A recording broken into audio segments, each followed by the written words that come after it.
First You Think is a not-for-profit ministry of the First Unitarian Church of Des Moines. Support us at ucdsm.org today. There's a TV ad that's been haunting me for years. There's a man my age in the doctor's office, and he's nervously staring at the doctor saying, "Just be honest with me. Tell me how much time I have left." And the doctor shuffles through the lab results and goes, 40 years? And it cuts to the man driving a new car on the Pacific Coast Highway with a voiceover like, "The new BMW 7 Series, because you only live once." It's so close. It's such a frustrating blend of profound spiritual and ethical wisdom on the nature of existence and then shameless capitalism. Because there I am watching the Bears game, and it interrupts me to name the giant elephant in the room that we spend most of our lives trying to move around. Everything that breathes will die one day. No one is immortal. This is a truth that we know. All ethical and spiritual paths begin here. You have this one wild and precious life. What shall you do with it? So I imagine what should have happened in the commercial. The man gets that epiphany that says, "Oh, that's right. My time here is limited. Let me rededicate my life to loving relationships and helping one another out." That would be some sort of Oscar-winning film with like Will Smith or Matt Damon. And instead, in the most capitalist move ever, "I don't like what I'm feeling. Let me buy something." I get it. It's a commercial. I understand. It works. I'm still thinking about it. But there's something about this season that makes me think about that commercial. This is a time of the year that invites this sort of contemplation. In Mary Oliver's beloved poem, Blackwater Woods, she writes, "Look, the trees are turning their own bodies into pillars of light." And that's all I can think about when I see this maple. Turning their own bodies into pillars of light. Something about this space between the warmth of summer and the cold of winter that invites this dance with death. For that's what Halloween was. Now, on Friday, I greeted a lot of kids dressed up as K-pop demon hunters. But back in the day, you used to dress up as something that is cheating death. A ghost, a skeleton, a vampire, a mummy, a zombie, something that was cheating death in its own way. Something about this time of the year, this thin space, as my Celtic ancestors would call it. And in this contemplation is the seed for gratitude. In this awareness that I have, maybe 40 years if I'm lucky, in that moment is gratitude that I still have this. It invites a cosmic gratitude, if you will, an awareness that of all the planets in the universe, we get to be on one that's just the right distance from just the right kind of stably burning star, that it has an atmosphere, that it has a magma core, that it has water, that life is on this of all planets. Now, if you're doing the odds, any life on this planet, you're probably an insect. But you get to be a human on this of all planets. And of all the times to be a human, you get to be a human now. Okay, this week was a tough week. But generally, you have heating and cooling and vaccines and soap. We're not all dying every time we have a toothache. Gratitude for this heart as it beats. The truth is, we can run away from that doctor's message in a lot of ways. We can hide in our work, we can hide in our hobbies, we can hide in purchasing BMWs, but we all understand at some basic level that we're mortal. We understand this, we're not foolish, we get it, we know it here.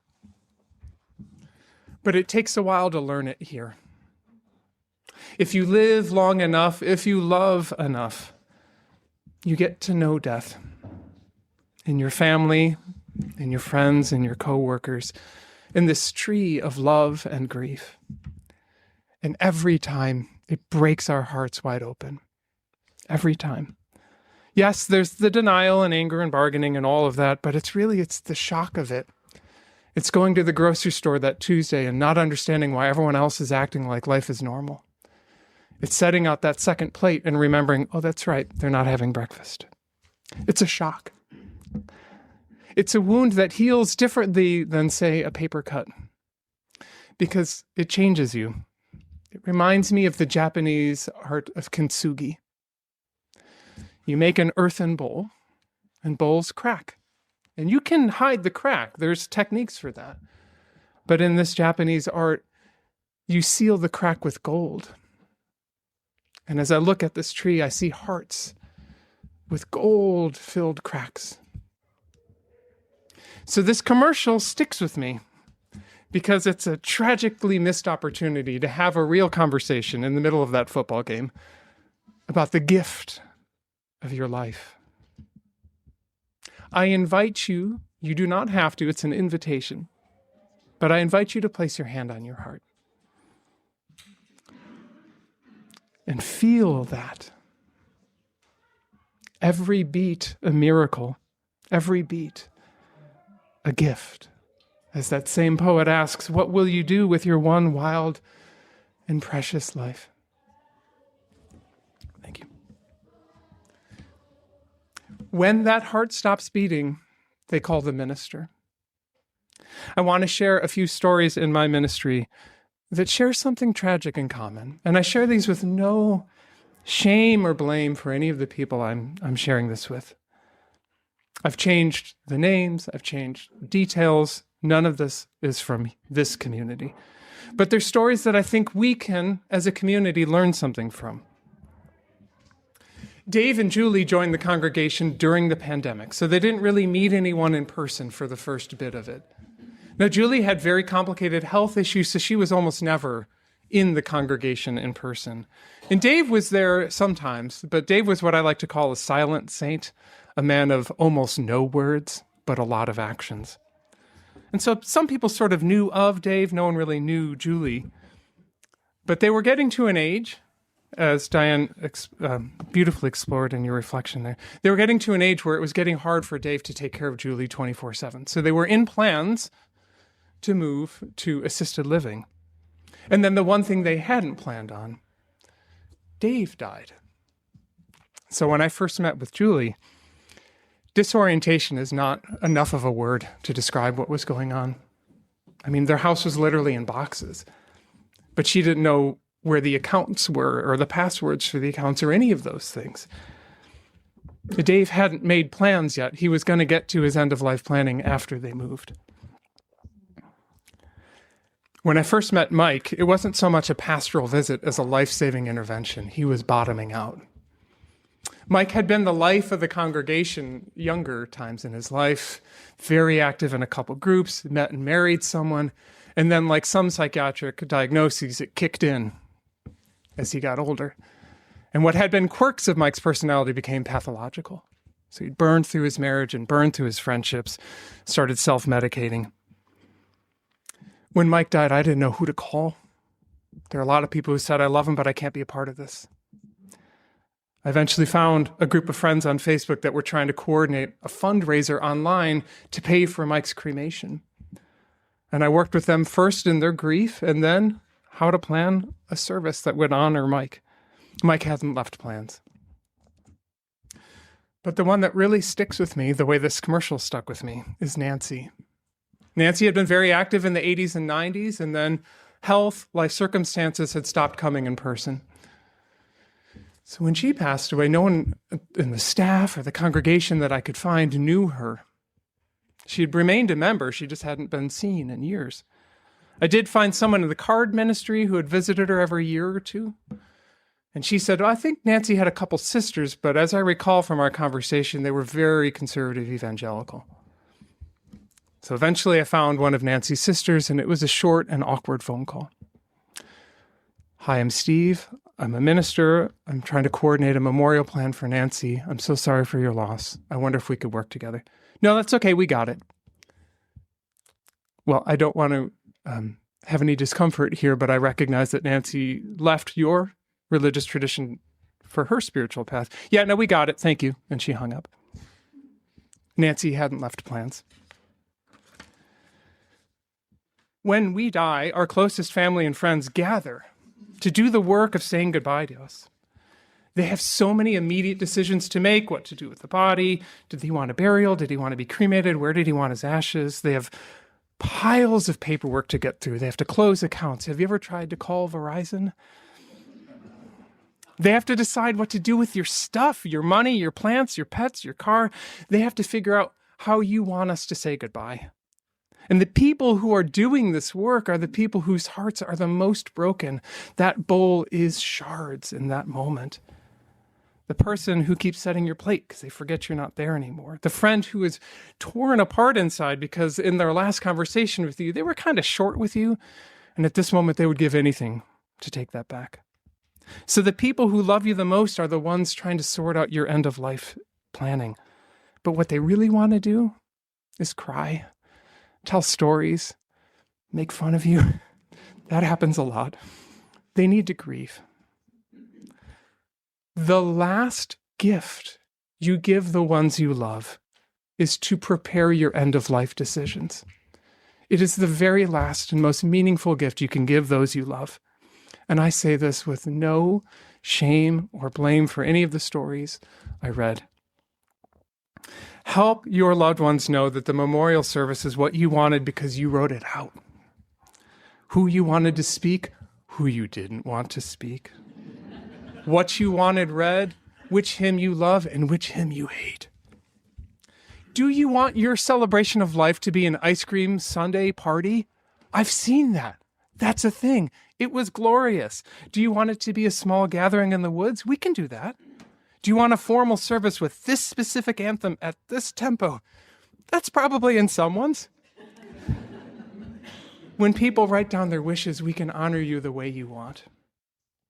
I've prepared memorial forms on what used to be an organ console and is now a desk, right, on the pastoral care table. I have about 75 of them there. I invite you to take one home. If all you do is fill that out and get it back to me, then your loved ones and I have something concrete to go on. It says here he wanted barbecue, right? It'll give us something to go on. But better still, then find a time to meet with me. I'm happy to help you plan the service that reflects you.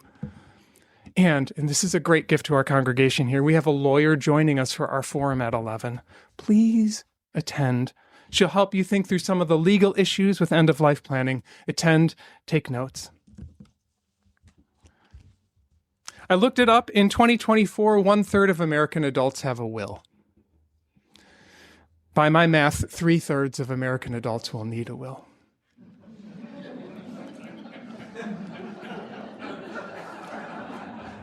It's a slow one, yeah. I get it. And again, no shame, no blame. I get it. It's a hard task to do. I want you to think about the two ways that we most commonly run away from this work. The first is to delay it, to say, I'll get to it after. I'll get to it after I get us moved from our house to the assisted living, is I think what Dave was saying. I'll get it later. But the more common one, the one that ministers here a lot, is I don't care what happens. I'm dead. I get that. There's a tight, coherent logic to that. You all do whatever you need. I'm gone, right? Whatever you want, it doesn't matter to me.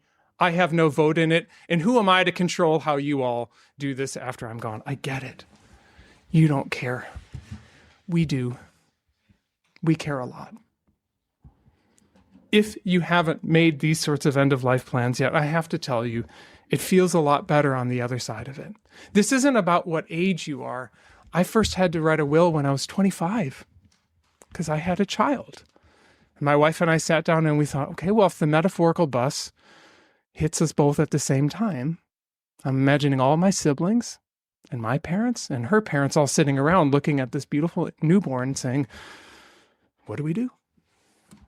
It is hard. It's hard for a 25-year-old to write a will. It's hard for anyone to write a will. It feels better, though, on the other side of it, for two reasons. First, there's a peace in knowing that there is a plan. There's a peace of knowing that there's a plan, just in the same way that there's a peace in knowing that we know what to do in case of a fire, right? Outside aisles to the doors, okay? Because it takes unformed worry and it says, try this. There's a peace. There's so much in this world to keep you up at night.